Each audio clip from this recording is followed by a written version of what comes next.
बुखारी शरीफ की रिवायत है, उस खाने काबा की तामीर अल्लाह का खलील कर रहा था और उसका बेटा इस्माइल पत्थर ला ला के अपने बाप को दे रहा था।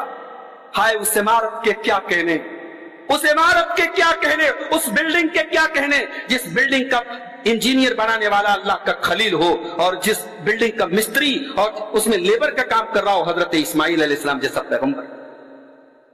और जब ये दोनों बाप बेटे खाने काबा को बना रहे थे, आज तो हम मस्जिद में 1000 रुपए का काम करा दें तो पूरे मोहल्ले को बताते हैं साहब हमने ये काम कराया, ये मार्बल हमने बिछवाया है, ये पेंट हमने करवाया, ये पंखा हमने लगवाया है। हम लोग तो जरा जरा सी बातों पे अकड़ के सीना तान के चलते हैं। ये अल्लाह के दो पैगंबर है और अल्लाह का घर बना रहे, खाने काबा बना रहे, एक ऐसा घर बना रहे जिसको बैतुल्लाह कहा जाता है, अल्लाह का घर कहा जाता है। और उस खाने काबा को बनाने के टाइम इनकी जुबान पर कोई रियाकारी नहीं है, कोई दिखावा नहीं है, कोई नुमाइश नहीं है, बल्कि बड़े दर्द के साथ कह रहे हैं रब्बना तकब्बल मिन्ना इन्नका अंतस समीउल अलीम।